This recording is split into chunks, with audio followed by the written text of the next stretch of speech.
Je suis Arnaud Albert, je travaille à l'OFB, l'Office français de la biodiversité. Je suis au niveau national à la direction recherche et appui scientifique et j'y suis chargé de mission et de recherche sur les espèces exotiques envahissantes et je suis surtout spécialisé sur les plantes exotiques. Et je suis Thomas de Solan, j'étais chargé de projet sur le projet Clever qu'on va vous présenter au Conservatoire botanique national Sud-Atlantique.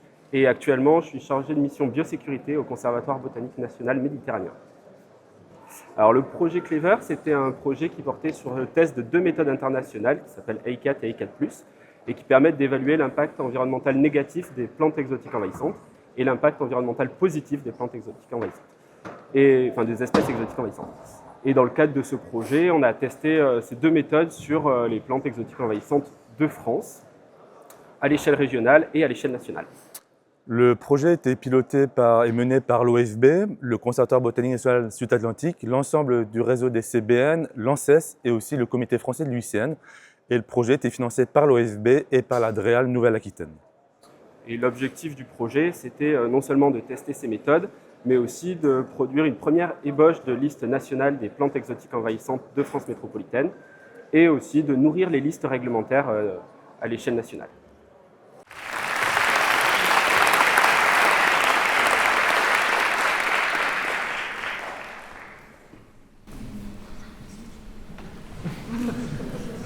Bonjour à toutes et à tous, je suis Arnaud Albert, je travaille à l'OSB, l'Office français de la biodiversité, je suis au niveau national à la DRAS, à la direction recherche et appui scientifique, et j'y suis chargé de mission et de recherche sur les espèces exotiques envahissantes, surtout spécialisées sur les plantes exotiques, et j'ai le plaisir aujourd'hui de vous présenter avec Thomas le résultat de ce projet qu'on a intitulé Clever, qui porte sur l'évaluation des impacts écologiques à la fois négatifs et positifs des principales plantes exotiques envahissantes de France hexagonale avec le test de l'utilisation de deux méthodes internationales d'analyse des impacts que sont E4 et E4+.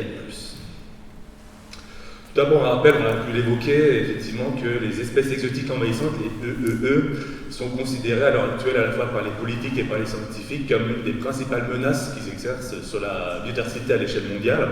Donc, ce sont des espèces qui prolifèrent dans les territoires d'introduction et qui localement peuvent générer plusieurs types d'impacts négatifs. On pense souvent à ce qui nous concerne des impacts écologiques, par exemple sur les espèces indigènes, les habitats naturels, les écosystèmes. Le cas par exemple des griffes de sorcières sur le littoral. Il peut y avoir aussi des impacts économiques quand ça touche par exemple des parcelles agricoles ou quand ça génère des altérations de certaines activités économiques, comme par exemple la navigation avec le myriophylle et l'hétérophile qu'on a pu évoquer tout à l'heure dans les canaux, et aussi parfois des impacts sanitaires sur la santé humaine. On pense souvent à l'ambroisie à feu d'armoise avec un pollen très élargi. Le constat qu'on a fait, c'est qu'actuellement, on n'est pas capable en fait, de dire exactement combien on a d'espèces exotiques envahissantes en France. Alors je parle ici surtout de plantes exotiques, et quand je dis envahissantes, c'est leur statut scientifique. Parce qu'on est quand même une liste actuellement réglementaire de EE pour lesquelles on a interdit un certain nombre d'activités, notamment la vente. On peut quand même s'appuyer bien sûr sur TaxRef, le référentiel taxonomique de l'INPN avec le statut J, mais souvent c'est une sous-estimation de ce nombre et il n'y a pas vraiment de protocole standardisé. On peut sinon s'appuyer, on a la chance d'avoir dans toutes les régions administratives de métropole des listes scientifiques hiérarchisées en région, des plantes exotiques envahissantes qui sont réalisées par les CBN. Donc, ce sont des listes qui sont mandatées par les DREAL et qui sont validées généralement en CSRPN. Donc on peut compiler quand même ces listes-là, mais ces listes n'utilisent pas des méthodes généralement différentes. Il y a certaines méthodes communes, comme la méthode de l'OEDP, la méthode Weber-Écude, la méthode de Laverne.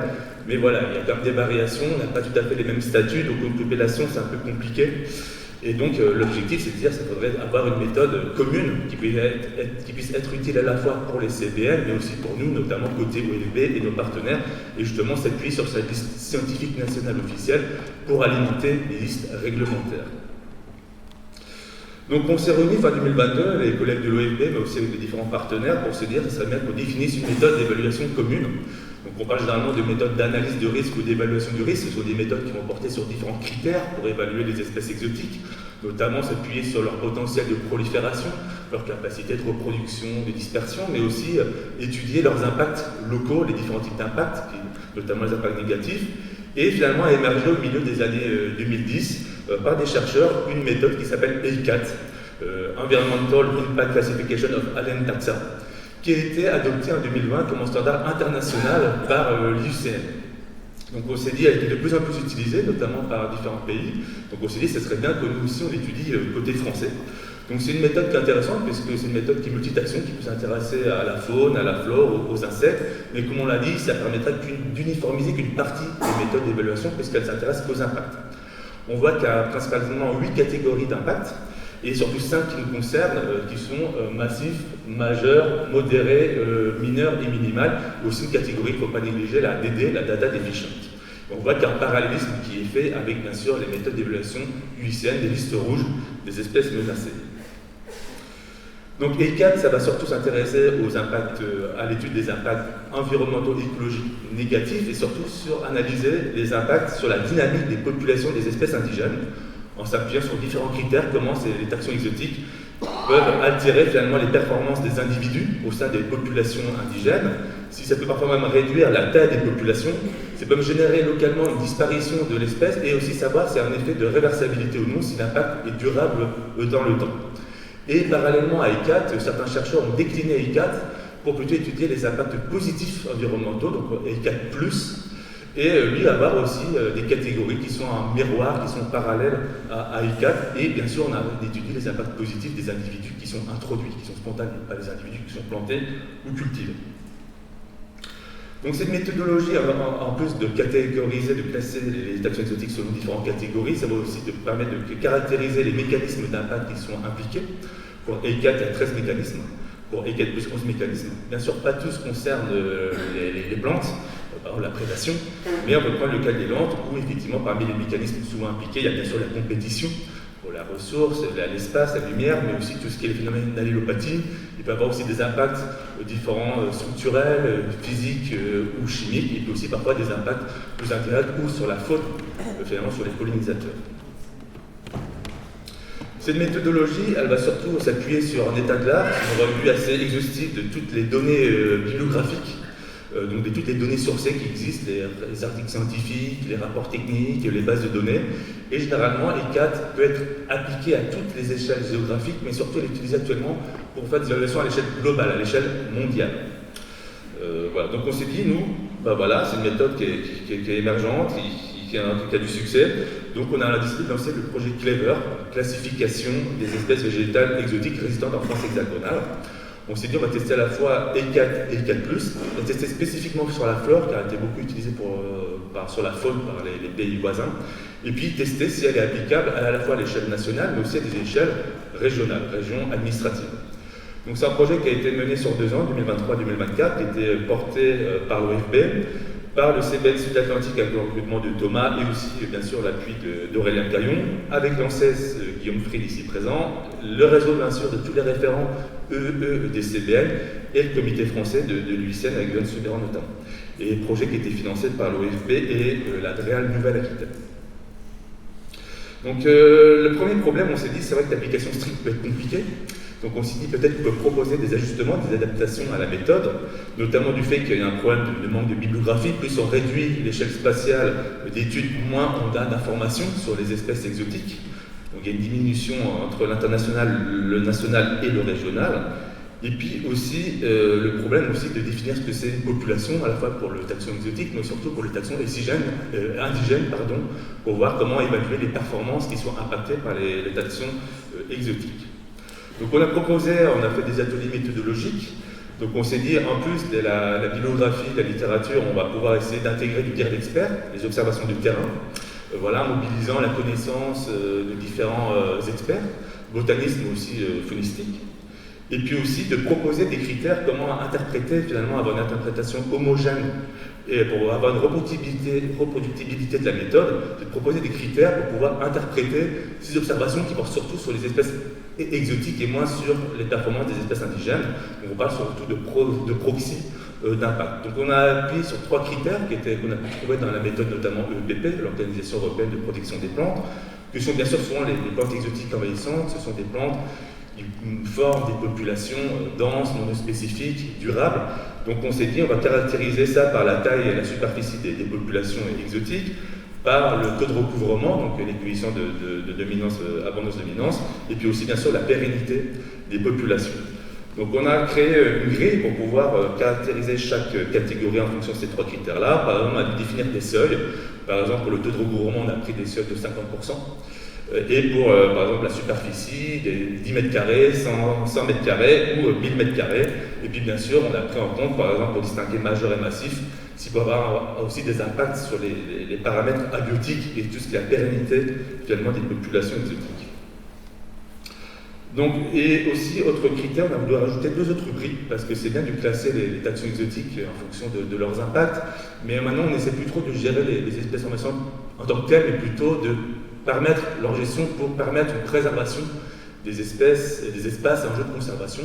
Donc on a voulu aussi rajouter des paramètres sur ces impacts s'ils portent sur des espèces à enjeu, donc surtout les espèces menacées, donc on s'est appuyé sur les listes rouges disponibles, et puis aussi s'il y avait des impacts sur des HIC, les habitats d'intérêt communautaire, notamment les sites Natura 2000. Donc pour faire notre test, on n'a pas testé toutes les plantes exotiques naturalisées. À l'échelle régionale, le catalogue des plantes exogènes venait d'être finalisé, donc on a testé ça sur une centaine de plantes, diverses et variées, plus ou moins connues. Et pour l'échelle nationale, on a fait quand même une compilation des listes régionales des CBN, où on a fait ressortir les 228 taxons identifiés comme plantes exotiques envahissantes avérées dans les différents statuts des listes régionales. Processus, ensuite, on a mis en œuvre voilà, les processus, on a fait une application stricte. Donc une première étape où Thomas a fait le travail de préévaluation.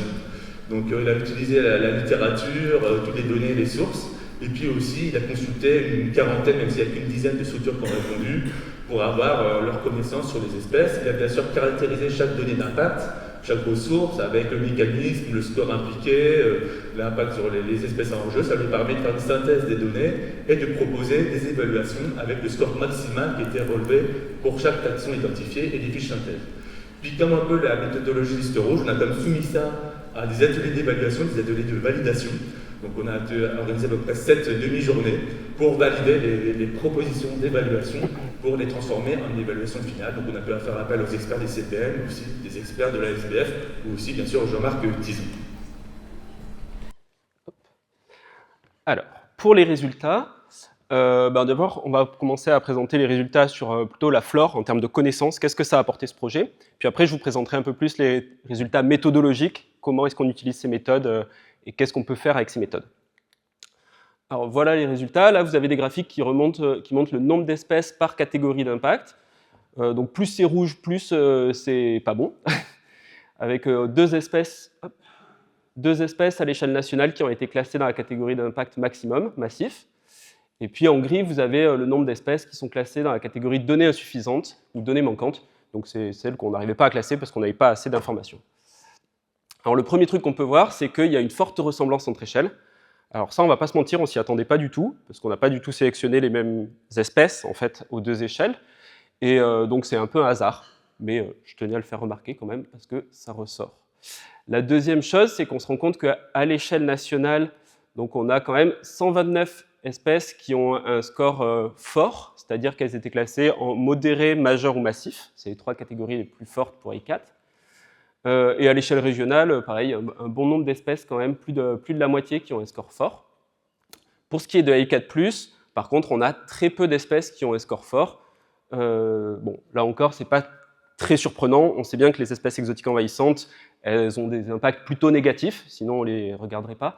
Donc bon, c'est pas une surprise, mais quand même, on se rend compte que quand on quantifie bien les impacts positifs et négatifs, les impacts négatifs sont bien plus importants que les impacts positifs.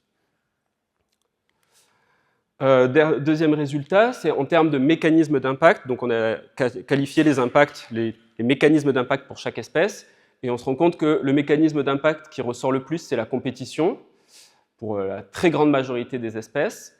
Et après, il y a les impacts structurels sur l'écosystème et les impacts physiques, puis les impacts indirects aussi. Pour AI4+, donc pour les impacts positifs, on se rend compte que la plupart des impacts positifs des plantes exotiques envahissantes, c'est plutôt via la fourniture de ressources trophiques.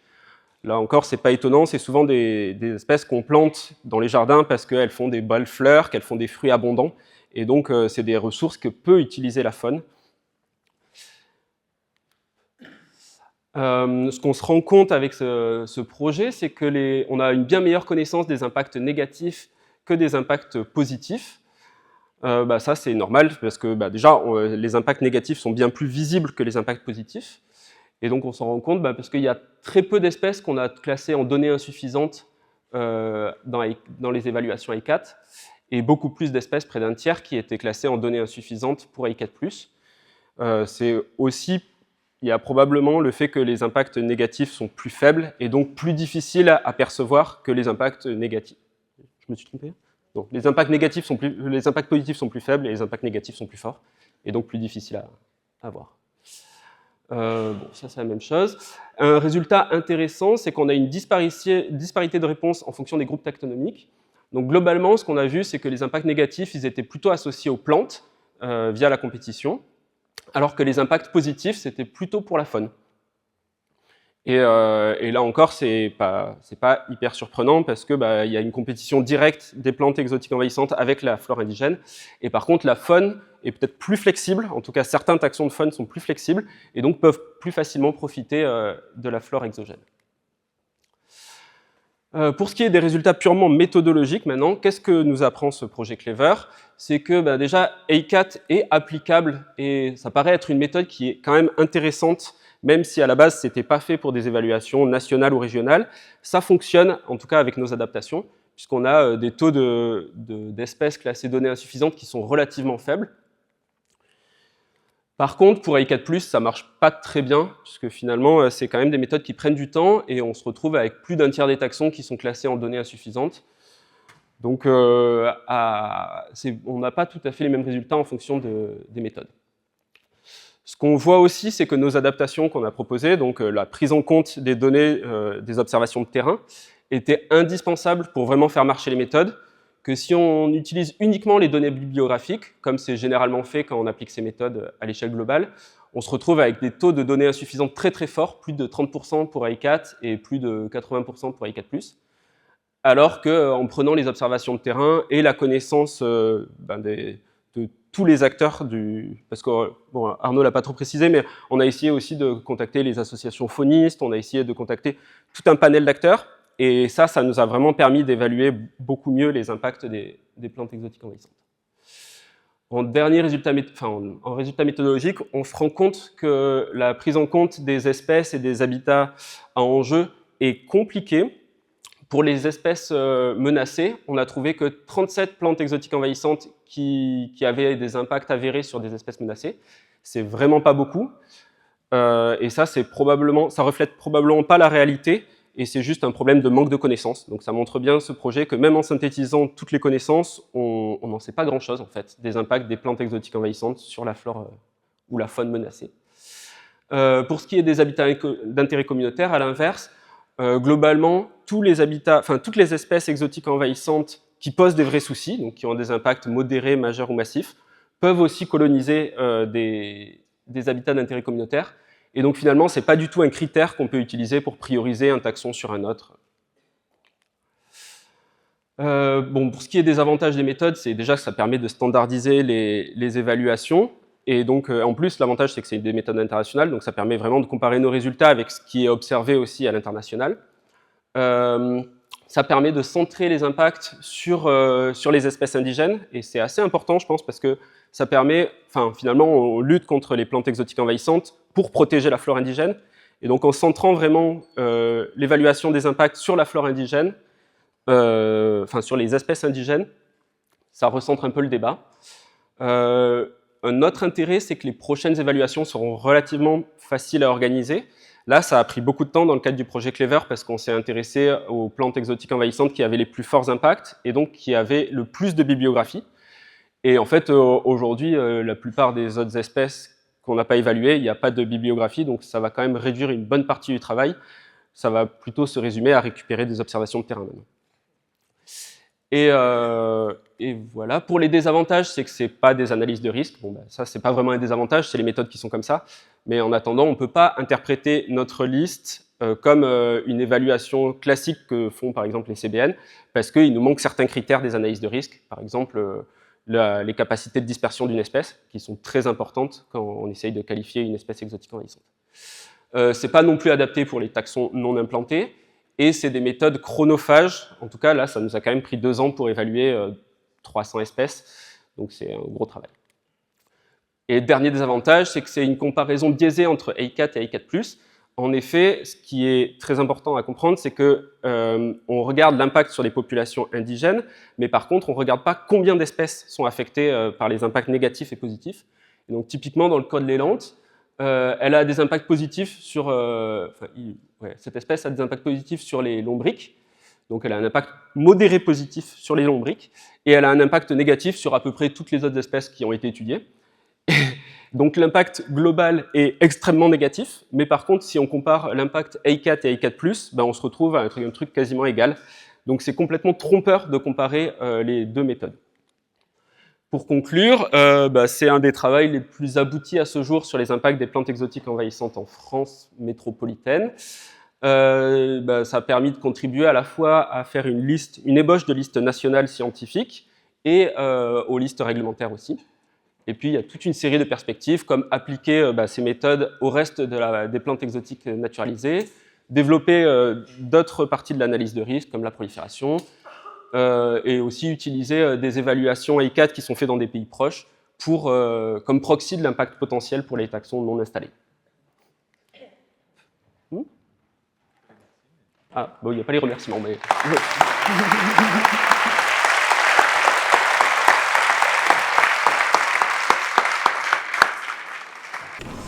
Merci pour cet exposé.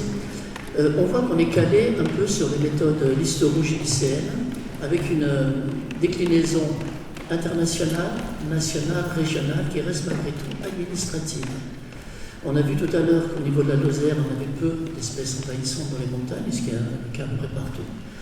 Est-ce qu'il n'y a pas un... Bon, vous avez mis en place de la méthode, là, on est bien dans la méthode, mais dans l'avenir, on va peut-être travailler, je sais pas, votre avis là-dessus, sur des zones biogéographiques, ce qui demanderait d'ailleurs de travailler au niveau des listes rouges nationales, des listes rouges, régionales, au niveau biogéographique, un peu à l'instar de ce qu'on avait fait avec le CBD Pyrénées, sur des listes pyrénéennes, afin d'avoir des choses qui aient un sens biologique, plus qu'un sens administratif.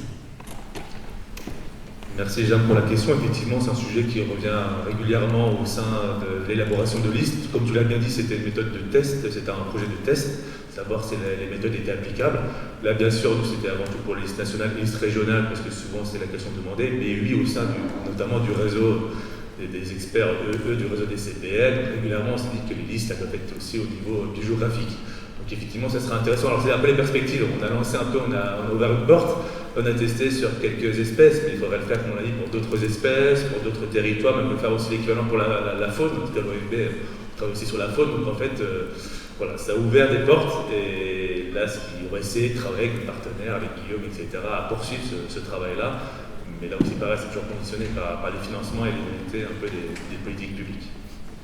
Est-ce que votre conclusion aboutit à plus de 200 espèces exotiques, si j'ai bien compris, avérées envahissantes en France, selon votre catégorie, ou 220, entre comme ça? Est-ce que parmi les espèces que vous avez décrites comme avérées envahissantes, il y a des espèces qui ne sont pas dans la directive européenne des espèces exotiques envahissantes, et de nouvelles espèces, et dans tous les cas, ces 200 espèces, qu'est-ce qu'elles ont en plus ou en moins? Et voilà. Ma question est floue, pardon, mais... Alors, oui, merci aussi pour la question. Donc, effectivement, il faut bien distinguer le statut scientifique de le statut réglementaire. Donc, actuellement, on a une liste réglementaire à l'échelle de l'Union européenne, donc, pour la mise en œuvre du règlement européen de 2014. Actuellement, il y a eu une actualisation la toute récente au mois de juillet, donc on vient de rendu à peu près à 50 espèces végétales exotiques envahissantes réglementairement. Donc effectivement, là, rien qu'avec la compilation des listes DCBN, on a 228 espèces, donc on voit bien qu'il y a une sous-estimation. Et si on prend en compte rien que les impacts qu'on a étudiés, les 129 espèces. Donc effectivement, l'objectif aussi de ce travail-là, c'est une liste scientifique, une ébauche de liste scientifique, comme on l'évoquait, aussi d'alimenter finalement la liste réglementaire. Et on n'avait pas évalué, on a fait un peu un petit travail quand même. À l'époque, il y avait 41 espèces réglementées. Sur les 41, je crois qu'il y en avait 29 ou 30 qui sont déjà présentes, introduites dans la métropole. Et sur ce chiffre-là, on a dû tester 21 espèces qu'on a fait passer à la moulinette de L4. Et toutes ressortaient à peu près comme majeures ou modérées. Donc on voyait qu'il y avait une corrélation, une correspondance entre les choix étaient justifiés, qu'on a fait ressortir, c'était cohérent avec la liste européenne. Il y avait juste une espèce, c'était l'agarocifon major, je crois, mais comme elle était encore, on a mis comme modérée, mais c'est parce qu'elle est encore assez émergente et les pas trop connues, je crois. Est-ce que vous avez mis en évidence des nouvelles? Oui, bah, bien sûr, la règle des 129, là, on pourrait les faire inscrire. Comme la liste européenne, elle est mise à jour régulièrement, mais en plus de la liste européenne, chaque pays, État membre, peut ajouter des espèces à l'échelle de son pays. Et justement, en fait, on a 2 niveaux d'interdiction. On a un niveau 1 d'interdiction qui interdit juste l'introduction des naturels, on peut continuer à les cultiver, les vendre, les acheter. Et le niveau 2 d'interdiction qui correspond au niveau européen, là, c'est tout est interdit. On peut les acheter, les vendre, les tenir, etc. Et justement, les 129 espèces, là, on va les proposer tout prochainement à un niveau 1 d'interdiction. On pourra continuer à les acheter, les vendre, etc. Mais ça permettrait de mettre un peu en avant peut-être une possible passage à un niveau 2 d'interdiction. Voilà, il y a déjà des applications concrètes opérationnelles pour tout ce qui est réglementation. Oui, merci de votre présentation.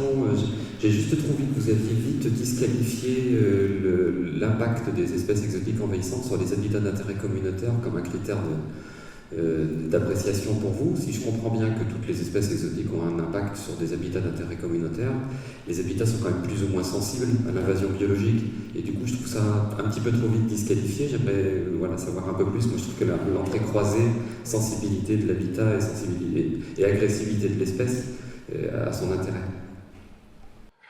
Oui, alors pour être honnête, la partie habitat, ça a quand même été pas la partie la plus développée du projet. En fait, on voulait savoir s'il y avait des espèces exotiques envahissantes qui avaient des impacts forts, mais qui ne s'attaquaient pas du tout aux habitats d'intérêt communautaire. Et globalement, notre réponse, ça a été non. Après, pour aller plus dans le détail, clairement, on n'est pas allé plus loin, quoi. Mais sûrement qu'il y a du travail à faire là-dessus, et il doit sûrement y avoir, si on regarde plutôt d'un point de vue habitat, du coup, certains habitats doivent être vraiment beaucoup plus en jeu avec certaines espèces très particulières. Mais ça, on n'y est pas allé, quoi. Je veux bien apporter un complément. Effectivement, nous déjà, quand on a testé ça sur les 228 plantes envahissantes avérées, on pensait que tout allait finir en massif ou majeur. Finalement, on voit qu'il y a une bonne discrimination. Donc la méthode ECAT permet de pas mal de répartir. Il reste comme 129 espèces. C'est aussi des priorités opérationnelles derrière. On ne va pas agir sur 129 espèces à la fois. Donc on s'est dit, on va rajouter d'autres critères pour pouvoir un peu mieux séparer, mieux prioriser. Effectivement, les habitats ne ressortent pas, mais aussi peut-être des défauts, c'est que ça qualifie surtout les impacts qu'on a proposés dans nos publications. On va dire peut-être qu'on peut reprioriser sur les habitats, les espèces menacées, mais aussi peut-être mieux quantifier par rapport au nombre d'impacts impliqués, par rapport au nombre de régions concernées, par rapport au nombre de populations, parce que là, à chaque fois, on pense le maximum observé. Donc s'il y a quelques populations qui ont un impact massif, la moyenne c'est un impact modéré, on va généralement classer un impact massif, alors c'est pas tout à fait révélateur. Donc il y a moyen aussi un petit peu d'optimiser et de nuancer finalement les résultats des 4, et ça on a fait des propositions, mais là c'est un peu le résultat brut. J'aurais voulu savoir s'il existe ou s'il va exister une publication concrète des résultats des 4 espèce par espèce. La réponse est oui. Elle est même déjà sortie.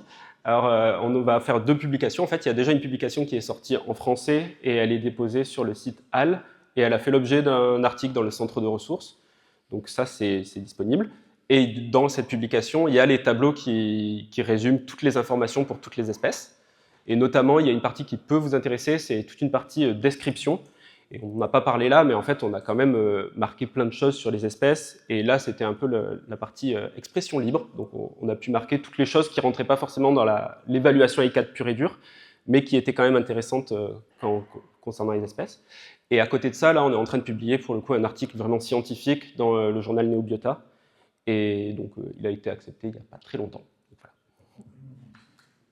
C'est HAL, c'est le portail HAL. Maintenant, nous, on utilise HAL, c'est le portail qu'on utilise notamment à l'OFB, mais aussi au MNHM, etc., pour diffuser, il y a ResearchGate, etc. Mais on utilise HAL et on a mis à disposition dans les documents à télécharger le tableau Excel avec vraiment toutes les colonnes, tous les champs. Donc, vous pouvez retrouver tout le contenu normalement du travail de Clever. Merci beaucoup.